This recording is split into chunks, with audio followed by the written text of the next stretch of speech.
Good afternoon, this is Walter Edgar on South Carolina History. We'll continue our discussion of Ben Tillman that we started last time. In 1894, Tillman got himself elected to the United States Senate. He hated President Grover Cleveland, a fellow Democrat, whom he referred to as an old bag of beef, and said, "I'm going to Washington with a pitchfork and prod him in his old fat ribs." Hence the name Pitchfork Ben Tillman. Tillman won out over the incumbent, Matthew C. Butler, but Butler did not bow out meekly. He traded barb for barb and insult for insult. He called Tillman a coward, a bulldozer, a liar, and a bribe taker, all of which had an element of truth. But voters would not believe that their Moses could do any wrong.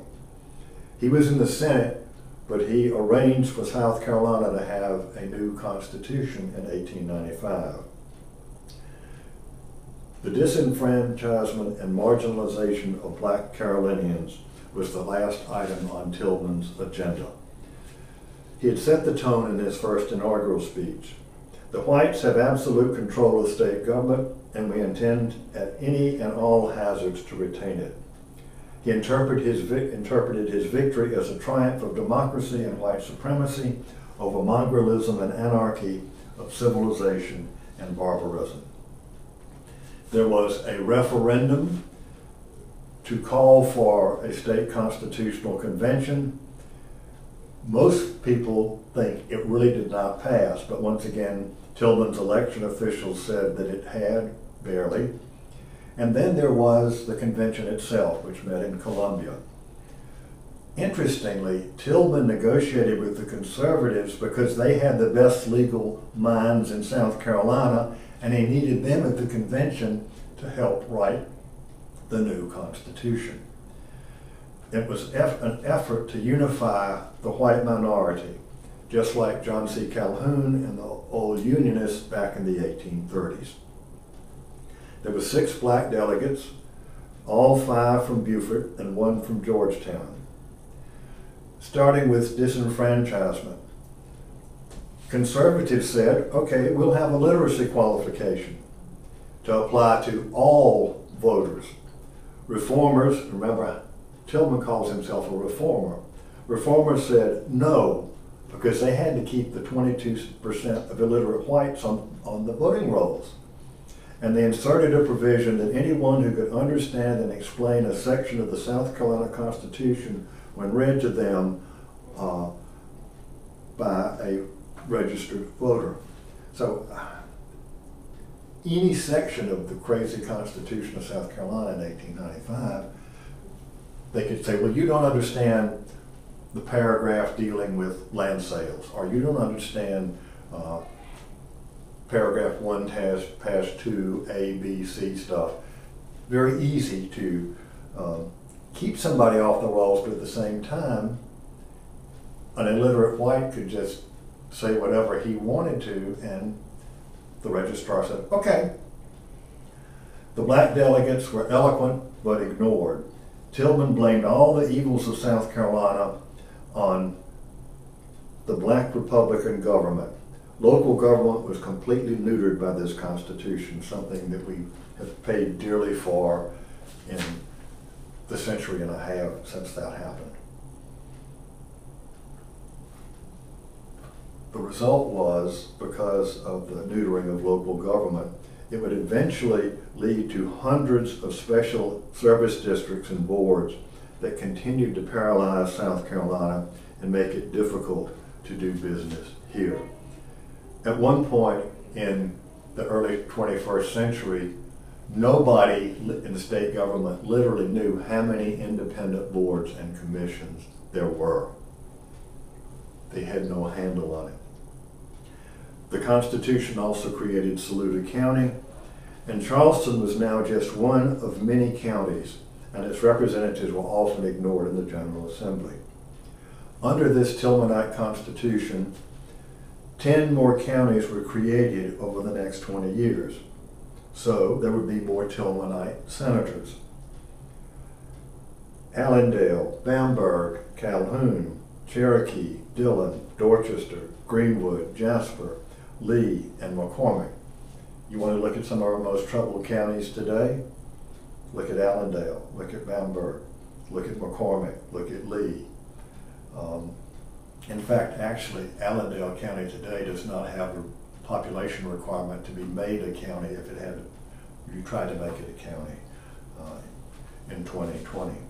Separate schools were required for blacks and whites, and identifying who was an African American, or as the term used in the Constitution was Negro, who was.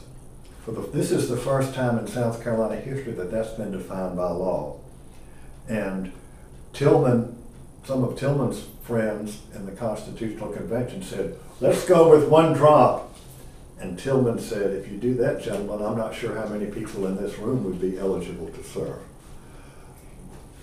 So the question was resolved with 1/8 of your 8 direct forebears. If just one were a person of color, you were considered black. So what happened to the reform movement in South Carolina, known as Tillmanism? Look at the economy. The farm problems were not solved. In 1880, the average size was 143 acres. By 1900, after the last decade of Tillmanism, it had dropped to 90 acres. Smaller farms meant more intense cultivation of cotton and more land butchery. And even more troubling, the percentage of farmers owning their own land declined from 50% to 38%. 41% of white farmers were either tenants or sharecroppers, something that's often overlooked. People say, well, most of the sharecroppers were African American. 78% of black farmers were, but so were 41% of white farmers. Poor land meant they needed fertilizer, which cost more because of the special tax on fertilizer to fund Clemson College. Overall, taxes in South Carolina were higher in 1900 than they had been in 1890. Tillman's promises had proven, as the Rockaboam said, like Dead Sea apples, to be ashes in the mouths of the people. Tillman chose weak men to succeed him, people who were not going to challenge, and they let the reform movement drift. His attempts to influence state elections in 1896 and 1897 failed, and the dispensary, his baby, became the most profound, insidious, and widespread agency of corruption in South Carolina history. There was rampant nepotism, and office-seeking made a mockery of rotation in office. And Tillman himself had been guilty of accepting special favors while governor, including railroad passes. That was something he had campaigned against in 1890, was the railroads buying politicians off with special passes. Well, he had one as governor, and he continued to use them as United States Senator. Local reform officials went on a spending spree, really a stealing spree that rivaled the days of the Moses administration during Reconstruction. And then there's education. Gross underfunding of black children was accepted.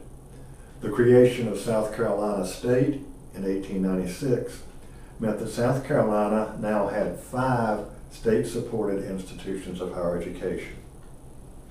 The South Carolina College, the Citadel, Winthrop College, Clemson College, and now what would become SC State. It was called LaColla Normal, Agricultural, and Mechanical, and it had a whole string of other names. So 5 institutions of higher education. In matters of race, Jim Crow laws would follow the 1895 Constitution, enabled, of course, by the 1896 U.S. Supreme Court decision of Plessy versus Ferguson. In the state, looking at the body politic, as it were, reformers versus conservatives. It was not a very pleasant time socially and politically in 1890 and in the years at the early part of the 20th century. It caused Tillmanism, it caused rifts in families, churches, friendships, and clubs. But by the early years of the new century, many Carolinians were just simply tired of fighting, squabbling. That was the term they used, squabbling. Tillman reached out to his old enemies in Columbia and got federal money to make the Congaree River more navigable. There is a picture of a steamship. Actually, the Ginyards were involved in that, our folks out here, where you could travel up the rivers from the coast to Columbia. That was always a dream, that Columbia would become an inland port. And interestingly, after he did that, in turn, the citizenry, which a decade earlier, so this just early 21st century, had turned their backs on him, now threw a banquet in his honor. After a decade, conservatives realized, first of all, that South Carolina had not been revolutionized by Tillmanism. Their strongholds, the University of South Carolina and the Citadel, were still open. The crop lien law, which favored landowners over sharecroppers and tenants, had not been modified. And with the exception of his attack on the phosphate industry, which he later admitted was a mistake, but it was too late to bring it back, he had done nothing to harm business and industry. And so in politics, we sort of have a new change. Prior to Tillman, white voters had tended to follow the advice of the leaders of their community, the best men in the old antebellum tradition. This was no longer the case. It was often bandied about in the early years of the 20th century that neither George Washington nor Robert E. Lee could win a Democratic primary in South Carolina. Reformers may have been elected by small farmers and mill workers, but once in office, they behaved on matters just had their conservative predecessors. And so how did all of this turn out in the early 20th century? Bourbon politicians may have been defeated at the polls, but the South Carolina that they had created, 1877 to 1890, was more lasting. No one questioned the need for a Democratic Party.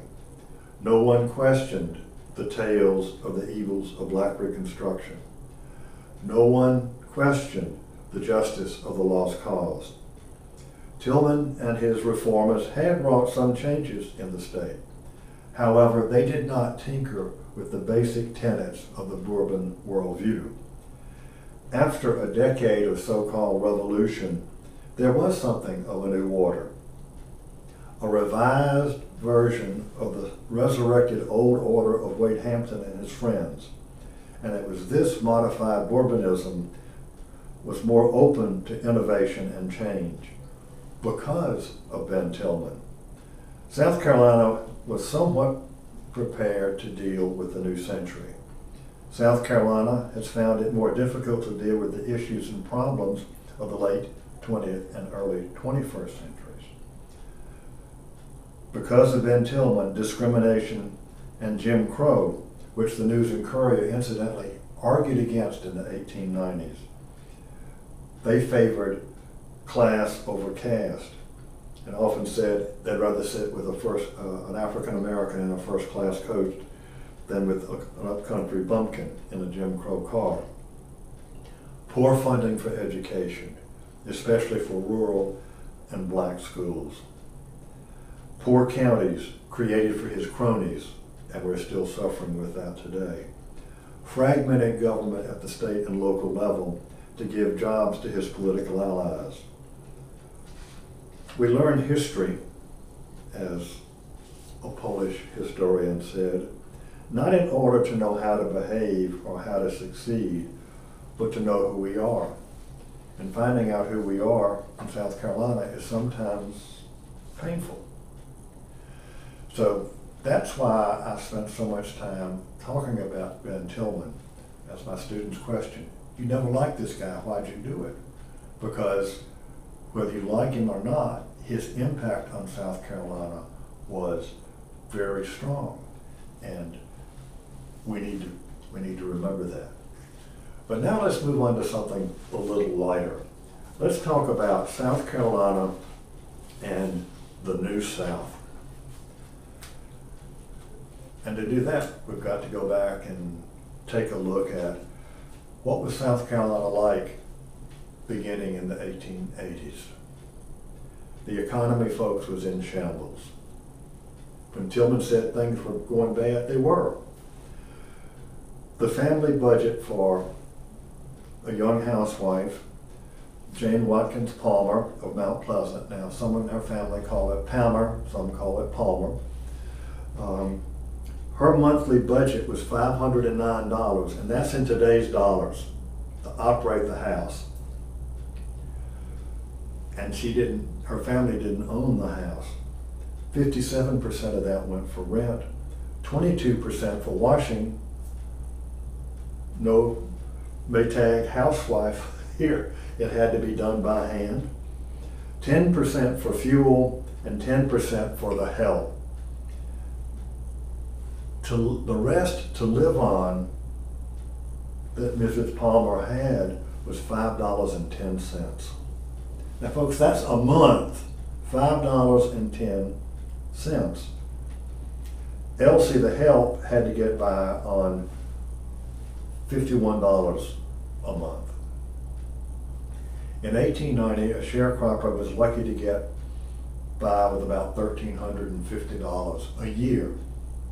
Just divide that by 12, $112 a month. $112.16 a month on a farmer. Increased cotton production resulted in lower cotton prices. The opening of the Suez Canal enabled rice from Burma to flood European markets. In 1864, South Carolina had produced more than 100 million pounds of rice. In 1880, it was still the leading rice grower in the U.S., but production was down to 52 million pounds. By 1890, it dropped to 30 million pounds, and Louisiana was now the leading rice state. Charleston, a decaying port, old, unimaginative leadership, unpaved streets, open sewers, polluted drinking water, 7,000 open privies, and I think I may have mentioned before, some of them were 3-story privies on the back of buildings. In 1800, Charleston was the 4th largest city in the United States. By 1890, it had fallen to 68th. Northern Railroad interests took over South Carolina, and railroads siphoned off commerce, and it's cheaper to send cotton from Abbeville to New York City than from Abbeville to Charleston. And then you throw in the natural disasters of the hurricane of 1883 and the earthquake of 1886. And then there are those Bourbon political leaders. All of the Bourbon governors were in agriculture, but they talked as if they were in the promised land. In 1882, Governor Johnson Haygood said South Carolina was happy and prosperous. Well, 1881 had brought drought and infestation of armyworms that left many farmers destitute. And in Sumter County, citizens were literally starving and asked the General Assembly to purchase bread. In 1886, after another 4 years of drought and poor prices, Governor John P. Richardson said, "All over our fair and lovely state, with few exceptional localities, the sun of prosperity seems once again to have risen from the dark clouds that have for so many years been obscuring its rays to shed abroad fresh and invigorated life." You wonder what these people had been smoking or drinking when they could say statements like that. They were farmers. Richardson was a farmer. Haygood was a farmer. Not doing it himself, but he knew the price. They knew the price of cotton was down. They knew people were hungry. They knew that sharecroppers and tenants moved every year. And then what about industry? Agriculture was in dire straits, but some Carolinians beginning to listen to the siren song of what was called the New South. Well, what was the New South? I'm sure you have heard that term used in many contexts over the years, especially with politics. In my lifetime, I can think of at least 3 different generations being called, oh, this person is a New South governor. What is that supposed to mean? The phrase originated with Henry Grady of the Atlanta Constitution. This was to be a South that was trying its hardest to be like the Northeast. Industry was the panacea for the South Seals. Industry would help the region catch up with the rest of the country. It was really a will-o'-the-wisp that Southerners, Carolinians included, have been chasing ever since. Interest was in the state, not just in the upstate. Boosterism and civic pride were all evidences of the New South. And so in places like Dillon and Florence, as Anderson, Spartanburg, and Greenville. To me, one of the best examples of the New South, though, was in Georgetown. The business leadership were literally new men, no connections with the old rice barons who had run the town before. They promoted naval stores, primarily timber and turpentine, and they welcomed northern financial interests in commercial fisheries. Charleston at least tried with the South Carolina Interstate and West Indian Exposition in 1901-1902. Not many local businessmen were investing in the enterprise, and it was plagued with troubles. Cold weather, which hurt semi-tropical tourism, an African-American statue that offended Americans in Charleston who protested. They did protest in 1901-1902, and competition from the Buffalo, New York Exposition. In many communities, railroads were considered the road to civic success. Consolidation of the nation's railroads made it easier for small-town merchants to deal directly with wholesalers and exporters in New York, Boston, and Philadelphia, cutting out the middlemen in Charleston and Columbia. Greenville and Spartanburg were on the main line of the Southern Railroad and linked those cities to Atlanta and Charlotte. In 1900, Columbia was served by 11 railroads, and 144 daily trains. Now you think we got trouble crossing Gervais Street with trains? Think about 144 trains daily. The Chamber of Commerce bragged that you could get to anywhere in South Carolina in just 3.5 hours by rail from Columbia. And that was literally true. The state newspaper became literally a state newspaper because the first morning printings were shipped by rail all over the state. I know of a farm family just outside Peoria, South Carolina, that subscribed to the News and Courier, the State, and the Atlanta Constitution. And they got the Atlanta Constitution the same day that it was printed. It was late afternoon, but they got it, nevertheless. And each train had its own time. So did each town. When it was 8 o'clock in Columbia, it was 8:04 in Charleston, and it was 8:17 in Greenville.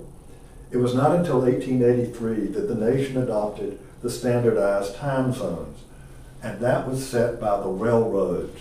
When people fuss about daylight savings time and going back to what's God's time, it was not God's time, it was the railroad's time.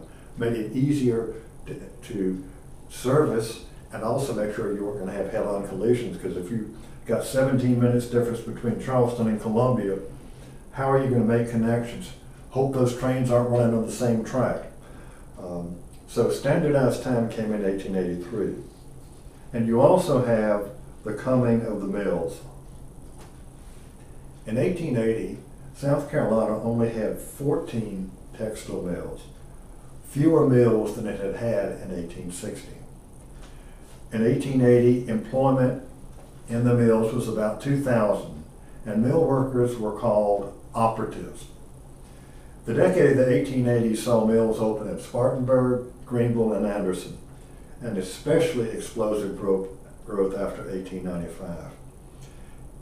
In the time period between 1895 and 1907, Local businessmen built 61 mills and expanded older ones. W.B. Smith Whaley of Columbia designed 21 mills, which accounted for about 20% of the new spindlage. And I use the term spindlage. That's how you measured how large a mill was, how many spindles it had. Sometimes they talked about how many looms, but they really were concerned about how many spindles. New mills modeled after New England mills averaged 25,000 spindles. And pre-1880 mills generally had 6,000 looms combined. Yet in one mill that Mr. Whaley designed, Olympia Mills, right across the river, one mill alone had almost 2,300 looms and 100,000 spindles. It was the world's largest cotton mill under one roof. New mills produced finished textile products. Pre-1880 mills generally produced either yarns or gray cloth, which was shipped to New England for finishing. In Lancaster, Leroy Springs, who had made a fortune as a cotton broker, began what became Springs Mills. John T. Woodside and Lewis W. Parker built textile enterprises, actually empires, in Greenville. In 1910, South Carolina, home to 160 mills with 47,000 operatives, ranked second only to Massachusetts as a textile producing state. Now, I've mentioned local owners, but who really owned them? The original textile industry in this state was funded primarily by local capital. By 1916, though, about 30% of the textile mills were controlled by out-of-state investors, and that was more than twice the regional average. It was a good investment, ladies and gentlemen. On average, these mill owners before World War I were getting a 20% annual return on their stock. 20%. Boosters saw mills like railroads as an indication of local prosperity. And it was not unusual for the local, there was no Chamber of Commerce except in Charleston, but the local boosters to take up a collection and open a mill. And that's how mills got started in Newberry and Greenwood.